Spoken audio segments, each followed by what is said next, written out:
और अब येवला का चुनावी खेला। महाराष्ट्र की हॉट सीट सीरीज में आज बात उस सीट की जहां पर ओबीसी और मराठा मतदाता आमने सामने हैं और ये सीट है नासिक की येवला सीट।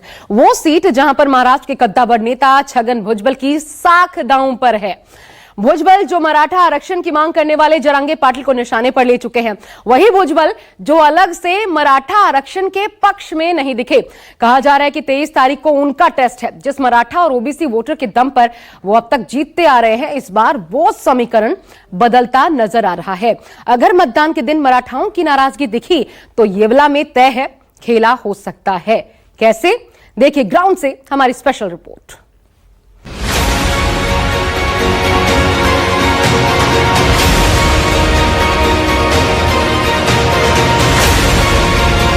तारीख को अगाड़ी का सुपड़ा साफ होने वाला है।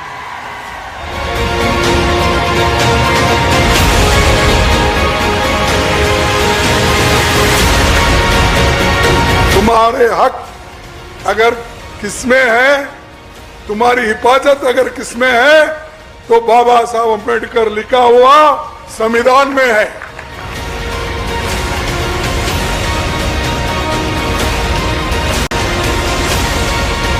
अभी तो हमें किसान लोगों को ऐसा लगता है अभी परिवर्तन होना ही चाहिए और होगा जरूर। कुछ नहीं, खाली कॉन्ट्रैक्टर लोगों के घर भरे हुए हैं, इधर कुछ विकास हुआ नहीं है। ये भुजिया फैक्टर खत्म होने वाला है।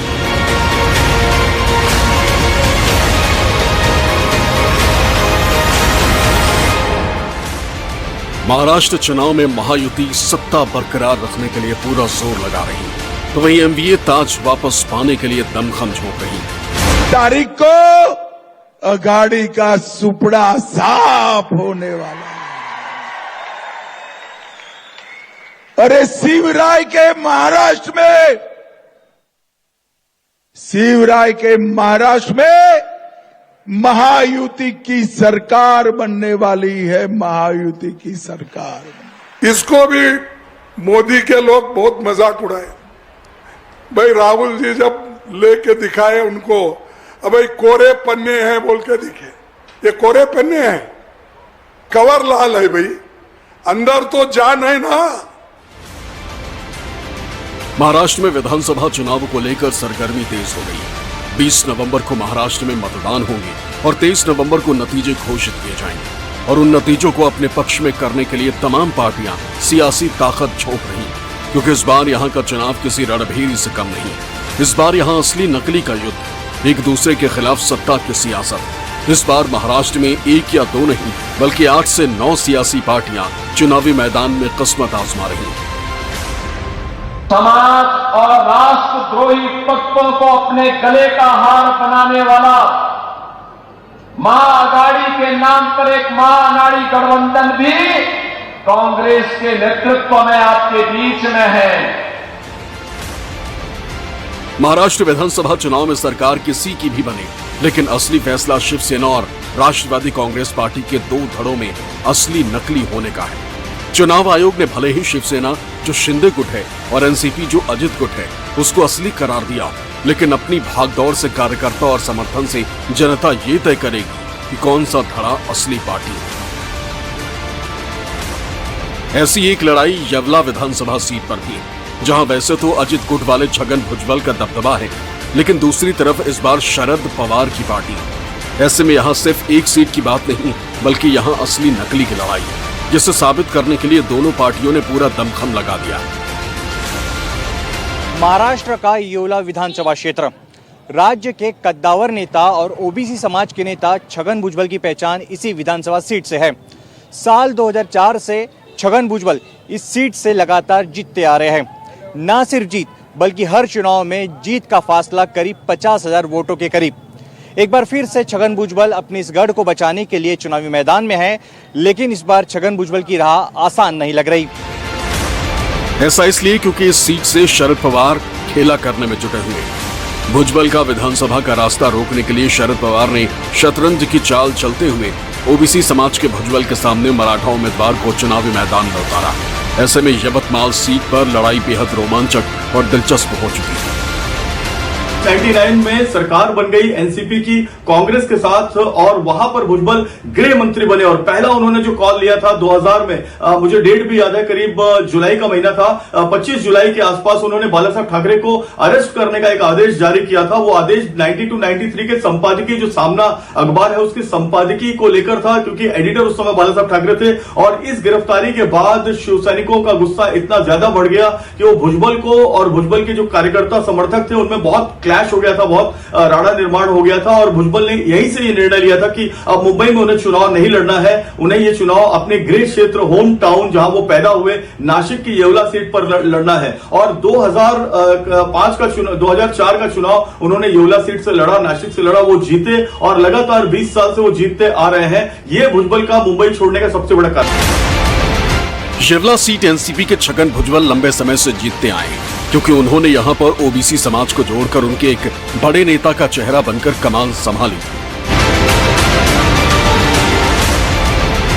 और ये येवला सीट एनसीपी का गढ़ है, इसलिए ये येवला सीट एनसीपी के दिग्गज नेता छगन भुजबल के नाम से ज्यादा जानी जाती है। 2004 में छगन भुजबल ने इस सीट से शानदार जीत दर्ज की थी।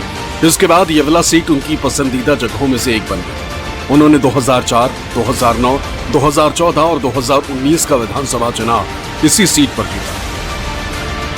साल 1991 में छगन भुजबल ने शिवसेना को अलविदा कह दिया और शरद पवार के कहने पे वो कांग्रेस में शामिल हो गए। कांग्रेस में प्रवेश के बाद छगन भुजबल पहली बार महाराष्ट्र में मंत्री बने। हालांकि शिवसेना को छोड़ना उन्हें भारी पड़ गया, क्योंकि 1995 के चुनाव में उनकी करारी हार हुई। इस बार वो चुनावी मैदान में कांग्रेस के टिकट पर थे। हालांकि अब तक एनसीपी एक पार्टी थी जिसने 2019 तक छगन भुजबल को खूब साथ दिया, लेकिन इस बार पार्टी दो हिस्सों में बंट चुकी है। अब छगन भुजबल अजित पवार वाली एनसीपी के टिकट पर चुनाव लड़ रहे हैं। अजित पवार की एनसीपी से छगन भुजबल एक बार फिर चुनावी मैदान में, तो भुजबल को टक्कर देने के लिए शरद पवार ने मराठा उम्मीदवार माणिकराव शिंदे को चुनावी मैदान में उतारा। इस सीट पर एनसीपी बनाम एनसीपी है, ओबीसी बनाम मराठा, जहां एक बड़ा चुनावी मुद्दा है। शरद और गठ में है विकास आघाड़ी और हम यूपी में हैं, तो दोनों जो है लड़ाइयाँ शुरू हुई। तो क्या हमारी वो क्या भलामन करें, स्तुति करें, तो हमारे खिलाफ बातें तो जरूर करेंगे। वो विरोधी पक्ष में है, हम भी उनके खिलाफ बातें जरूर करेंगे। मुझे यही कहना है कि ये जो फाइट है ये लोगों ने अपने हाथ में ली है और 20 साल से वो यहाँ पर है विधायक, मगर 20 साल में उन्होंने जो कुछ किया, आखिर में काम करना और वो दिखना, वो भी सही है, और उसके अंदर सही तौर पर जो दिख रहा वैसा कुछ नहीं था। और चुनाव ये आदमी के ऊपर रहता, कार्यकर्ता के ऊपर रहता। इन दोनों उम्मीदवारों के वजह इस बार येवला में चुनाव मराठा बनाम ओबीसी का हो गया, क्योंकि इस बार इस सीट पर विकास के साथ साथ जातिगत समीकरण भी मुद्दा है।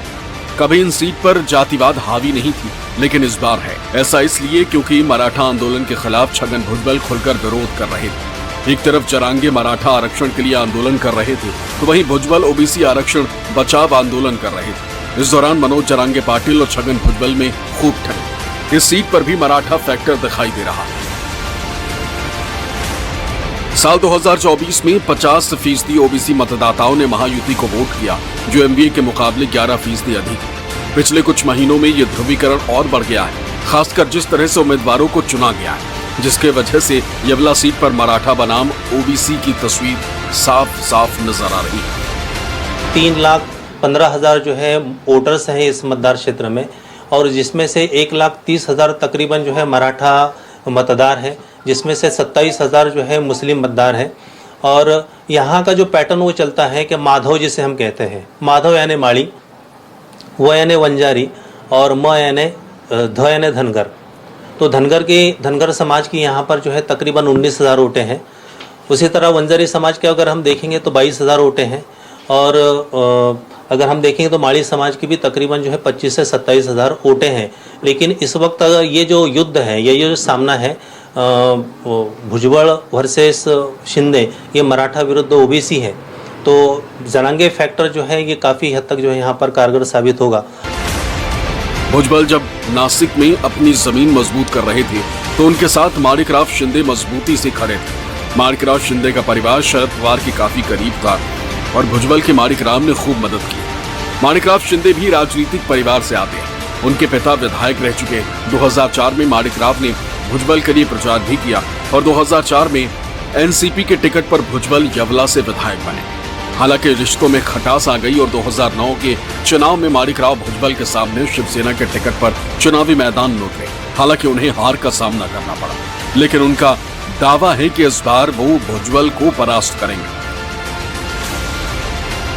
इस चुनाव में उनका गिरना पक्का है। आपके आत्मविश्वास की दाद देनी पड़ेगी। आपके लिए शुभकामनाएं भी। लेकिन 20 साल एक लंबा सफर होता है। 4 बार वो चुन के आ चुके हैं। आपका कहना है कि कार्यकर्ता उनसे जुड़े नहीं है, लेकिन चुनावी नतीजे वो कुछ और कह रहे हैं, क्योंकि हर बार जब चुनावी नतीजे आ रहे करीब जीत का जो फासला है करीब 50,000 के आसपास का रहा है। नहीं, वो जो 4 चुनाव जो है यहाँ पे जातीय समीकरण के अंदर यहाँ पे जात के ऊपर कभी मतदान नहीं होता था और चारों चुनाव में कोई ना कोई 2 मराठा नेता, हमारे यहाँ पे 4 ग्रुप है तो 2 ग्रुप उनके साथ रहे और उनको तो सही तौर पर 2004 में लाने वाला ही मैं था और उस वक्त दोस्त हमारे साथ थे। हर वक्त कोई ना कोई उनके साथ रहते गए और यहाँ पे जात का मामला नहीं था तो मराठा लोगों के बहुत अच्छे वोट मिले। यहाँ पे सिर्फ 17,500 माली है 3,20,000 में, तो भी वो चुन के आते थे। तो यहाँ पे जातिवाद नहीं था, मगर इन्होंने ये जो जरांगे पाटिल ने आरक्षण का मामला शुरू किया, उनके बारे में जो गलत बात की, जो बात समाज को भी लगी और जरांगे पाटिल को भी, उससे सामाजिक जो समीकरण है वो बदल गया। मराठा जो 1,37,000 है, अब इस वक्त उनके साथ उतने नहीं है। और रही बात अदर कास्ट जो है, तो अदर कास्ट के लिए भी उन्होंने ऐसा कुछ भरीव किया, ऐसा नहीं। अदर कास्ट का भी जो इस्तेमाल किया वो उन्होंने सिर्फ अपने लिए किया, अपने स्वार्थ के लिए किया। ये लोगों के दिल में पक्का बैठ गया। महाराष्ट्र की सियासत में हमेशा से ही मराठा समुदाय का वर्चस्व रहा और सभी राजनीतिक दलों की कोशिश इस समुदाय को लुभाने की रही, लेकिन इस बार कुछ समीकरण अलग नजर आ रहा। इस बार के चुनावी अभियान में यवला सीट पर छगन भुजबल की वजह से मराठा के बजाय ओबीसी समुदाय को अहम बना दिया। ऐसा कैसे और क्यों किया जा रहा है, ये समझना भी बेहद जरूरी है। तो जो कभी नहीं था वो इस बार नजर आ रहा है, यानी ओबीसी वर्सेस मराठा की लड़ाई नजर आ रही है। एक तरीके से छगन भुजबल को हालांकि हराना उनके किले को ढहाने के बराबर होगा। ऐसे में यवला का समीकरण बहुत महत्वपूर्ण हो जाता है। हम आपको दिखाते हैं। देखिए कुल मिलाकर के वोटर्स की तादाद यहां पर कितनी है, 3,15,000 मराठा आते हैं, 1,30,000 सबसे बड़ी आबादी के तौर पर। इसके बाद मुस्लिम समुदाय 27,000, धनगर समाज 19,000, साथ ही अलग अलग वोट बैंक और है, जैसे बंजारी समाज जो है वो भी अहमियत रखता है, 22,000। माले समाज है 25 से 27,000। और लड़ाई जो है वो मराठा वर्सेस इन्हीं ओबीसीज को मिलाकर नजर आती है। सीधी सीधी एक लाइन इस बार ड्रॉ की गई है। शहरी और ग्रामीण क्षेत्रों की अगर बात की जाए तो वहां पर भी वोटर्स में एक बड़ा गैप दिखता है। देखिए कैसे ग्रामीण वोटरों की तादाद है 80% और शहरी वोटरों की तादाद है मात्र 20%। यानी ग्रामीण वोटर्स ही सरकार बनाने के लिए निर्णायक भूमिका में साबित होंगे। अब कौन करेगा यवला में खेला, यह सवाल जब उठता है तो छगन भुजबल वर्सेस माणिकराव शिंदे, क्या स्थिति नजर आती है। देखिए एनसीपी का बड़ा चेहरा है, आप जानते हैं छगन भुजबल। उधर एनसीपी शरद चंद्र पवार गुट से उनको इस बार टिकट मिला है। हालांकि आपने जैसा देखा इससे पहले वो छगन भुजबल के लिए ही प्रचार माणिकराव कर चुके हैं, लेकिन इस बार उनके खिलाफ खड़े हैं। 85 में पहली बार यहां से विधायक बने। इधर शरद पवार का समर्थन उनको हासिल है और शरद पवार के माध्यम से मराठाओं का समर्थन मिलेगा, ऐसी पूरी उम्मीद करके वो चल रहे हैं। इसलिए इस बार बदलेगी ये फाइट। 2004 से यवला में विधायक हैं, 20 सालों का वहां पर विधायक के तौर पर उनका शासन, और 2009 में भुजबल से हालांकि हारे, इस बार हौसले मजबूत करके बुलंद करके चल रहे हैं। इसके अलावा ओबीसी समाज का चेहरा माने जाते हैं, लेकिन यहां देखिए मराठा वोट का सहारा है माणिकराव शिंदे को, और इस बार यहां बहुत कड़े मुकाबले का सामना ऐसे में छगन भुजबल को करना पड़ सकता है, क्योंकि मनोज जरांगे के खिलाफ भुजबल के आक्रामक रुख ने उन्हें ओबीसी समुदाय के बीच लोकप्रिय तो बना दिया, लेकिन पार्टी में विभाजन के बाद उनकी पहली चुनावी लड़ाई में मराठाओं के एक वर्ग की नाराजगी उन्हें इस बार नुकसान भी पहुंचा सकती है। माणिकराव शिंदे के हौसले इसलिए भी बुलंद हैं क्योंकि इस बार उन्हें राजनीति में माहिर शरद पवार का साथ मिला।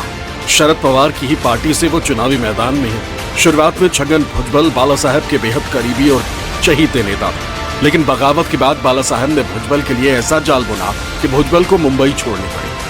हाल ही में एनसीपी में जब फूट हुई तो भुजबल शरद पवार को छोड़ अजित पवार के साथ चले गए, जबकि भुजबल शरद पवार के भी काफी करीबी नेता माने जाते थे। शरद पवार उन सभी नेताओं को सबक सिखाने में लगे हैं जिन्होंने उनके साथ बगावत की। भुजबल उनके खासे निशाने पर। बगावत के बाद शरद पवार ने यवला में ही अपनी पहली सभा की और जब चुनाव है तो एक बार फिर शरद पवार भुजबल पर बरस रहे हैं। सगळ्या माणसांनी चुकीचं काम फसवेगिरी किती करावी याला मर्यादा असतात, त्या सगळ्या मर्यादा आज भुजबळांनी शिल्लक ठेवलेल्या नाही। आणि ज्या व्यक्तीला सरकारांच्या इच्छा असताना, ज्या व्यक्तीला स्वतंत्र विचाराची असताना, ज्या व्यक्तीला हालांकि इस पर पलटवार करते हुए भुजबल ने कहा कि दोनों शिवसेना तोड़ने का पुण्य कर्म शरद पवार का है। अगर वो ना होता तो पार्टी नहीं टूटती। गड़े मुर्दे निकालना उखाड़ना सही नहीं। तो एक दूसरे को अच्छा तो नहीं कहेंगे, कम से कम जब तक इलेक्शन हो रहा है तब तक। दिल्ली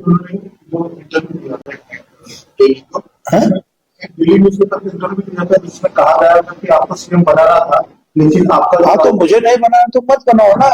तो हरान पाटिल को बनाना था, अजित दादा पवार को बनाना था, और तो बहुत सारे उधर लोग थे। पद्म सिंह पाटिल थे, विजय सिंह मोहिते पाटिल थे, बनाना था ना। कुछ कम लोग थे क्या तब? सब लोग एक्टिव थे। मेरा ही क्या लेके बैठा है। 20 सालों से छगन भुजबल यवला सीट से विधायक। स्थानीय लोग बताते हैं कि विकास के नाम पर कुछ सड़कें और अधूरे प्रशासकीय इमारत बनाई गई। यवला सीट नासिक जिले में आती है, जहां पानी की समस्या काफी है। भुजबल सरकार में लंबे समय तक मंत्री रहने के बावजूद पानी की समस्या हल नहीं कर पाए। एक डैम का प्रोजेक्ट 10 साल से शुरू हुआ है, अभी भी पूरा नहीं हो पाया। पिछले 20 सालों में भुजबल साहब यहाँ से प्रतिनिधि हैं येवला लासलगांव मतदार संघ के, जिसके दौरान जो है यहाँ पर प्रशासकीय इमारतें हैं, जिसमें मिनिवत सचिवालय है, शिव सृष्टि है, तालुका क्रीड़ा संकुल है, उसके बाद में नाट्यगृह है। इस तरह की इमारतें यहाँ पर हुई है। उसके साथ में कुछ रस्तों का विकास हुआ है और मांजरपाड़ा जैसा जो ड्रीम प्रोजेक्ट जो उन्होंने किया है, जिसके ऊपर 1000 कोटी का खर्च है, तो ऐसा प्रोजेक्ट भी उन्होंने किया है जिसके ज़रिए पानी येवला तक, क्योंकि ये दुष्कालग्रस्त एरिया है, यहाँ पानी की बहुत ज़्यादा किल्लत है, पानी बारिश ज़्यादा होती नहीं है, इसलिए वो प्रोजेक्ट को पूरा करने का काम जो है इस 20 साल में भुजबल साहब के ज़रिए हुआ है।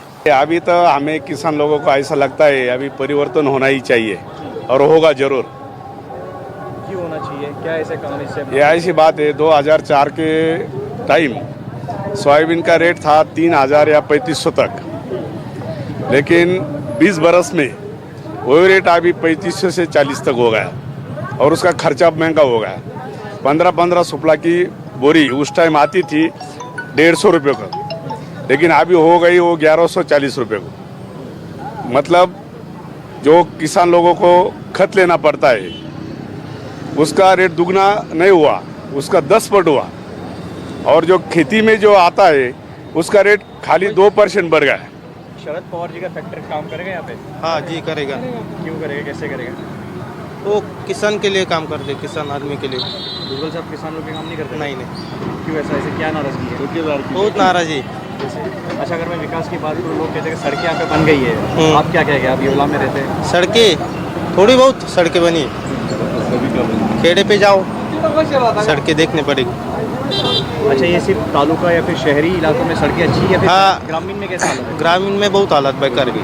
कैसा हालत है? आप जाते हैं ग्रामीण में, कैसा हालत है? हम ग्रामीण में चाहते हैं ना, सिर्फ शहर में अच्छी हालत है। कुछ नहीं, खाली कॉन्ट्रैक्टर लोगों के घर भरे हुए हैं, इधर कुछ विकास हुआ नहीं। रास्ते देखो, अभी तुम आए होगे तो रास्ते कैसे, एक जगह पे 20 गड्ढे, एक जगह पे 30 गड्ढे। आदमी को ऐसा इधर से चलना के उधर से आना, रास्ते में गड्ढे क्या गड्ढे में रास्ता है, और कौन सा विकास? तो अगर विकास नहीं होता तो 20 साल से एक ही विधायक कैसे? यहाँ पे जनता तो चुन के दे रही है उनको। चुन के तो दे रही, पर उनको कैसा है, पहले पब्लिक ये थी थोड़ी नाराज थी, उनको जात के वातावरण था, उनको मालूम नहीं था क्या है क्या नहीं है, समाज पकड़ के चलते ऐसा, तभी ऐसा हुआ है। सब लोग अभी एक हुए, अभी ये भुजबल फैक्टर खत्म होने वाला है। शरद पवार भी ये बात अच्छे से जानते हैं कि भुजबल के खिलाफ मराठाओं में नाराजगी है, इसलिए रणनीति के तहत भुजबल के सामने मराठा चेहरा उतारकर शरद पवार ने अपना दांव खेला। कुछ इसी तरीके का परीक्षण शरद पवार ने लोकसभा चुनाव के दौरान महाराष्ट्र की बीड़ लोकसभा सीट पर किया। बीड़ लोकसभा सीट मुंडे परिवार का गढ़ है। गोपीनाथ मुंडे के निधन के बाद उनकी दोनों बेटियां उनकी राजनीतिक विरासत को संभाल रही है। लोकसभा चुनाव के दौरान बीजेपी की ओबीसी नेता के खिलाफ शरद पवार ने मराठा उम्मीदवार बजरंग सोनवणे को चुनावी मैदान में उतारा। दोनों के बीच में कांटे की टक्कर देखने को मिली, जिसमें बजरंग सोनवणे की जीत हुई। येवला सीट डिंडोरी लोकसभा सीट के अंतर्गत आती है। लोकसभा चुनाव में शरद पवार की पार्टी ने डिंडोरी लोकसभा सीट से जीत दर्ज कर येवला सीट पर शरद पवार की पार्टी को अच्छी खासी लीड मिली। बीजेपी के केंद्रीय मंत्री भारती पवार को शरद पवार के भास्कर बगरे ने शिकस्त दी। छगन भुजबल को येवला से मानिकराव शिंदे आप चुनाव में खड़े, अभी उसने लाया था। अभी 20 साल हो गए उसने, उसका जाने का हमारे इधर को जो रहेगा विकास हम भी करेंगे ना। विकास 20 साल में क्या हुआ है क्या नहीं हुआ है, क्या राम जाने क्या विकास, हमको नहीं मालूम क्या विकास हुआ क्या नहीं। तो यहाँ रहते हैं ना? रहते हैं ना। तो आपके इलाके में मेरा तो कुछ विकास नहीं हो गया हमारा तो, वो एक क्या कुछ है जो काम करना था जो नहीं कर पाए? बहुत काम है ना इधर। कुछ MIDC लाया था वो भी नहीं लाया, कुछ नहीं इधर तरुण लोगों को जो युवा वर्गों को काम नहीं मिला। अभी जो काम हो गया जो ठेकेदार है उसका काम हो गया है, उसका क्या बोलते हैं उसको हमको नहीं मालूम ला पाता। लेकिन जो विकास होना चाहिए था, जो बड़ी बड़ी सपने उसने हमको दिखाए थे वो नहीं किया, खाली वो दिखावा था। पहले साल किया था जब वो सार्वजनिक बांधकाम मंत्री थे वो साहब, तब उसने किया था रास्ता बिस्ता। बाकी तो 15 साल तो हमारे पैसे पहले जैसा नहीं किया। नए नए में दिखाया था, थोड़ा अच्छा दिखाया था, लेकिन बाद में 15 साल कुछ नहीं किया। तो पवार साहब जो है तो वो भी अच्छा इंसान है, वो भी अपने महाराष्ट्र का पूरा काम करते हो, है कि नहीं। और भुजबल साहब भी विकास करते हो। अभी किसको बहुमत, कौन मुख्यमंत्री बनेगा कोई बता नहीं सकते हम।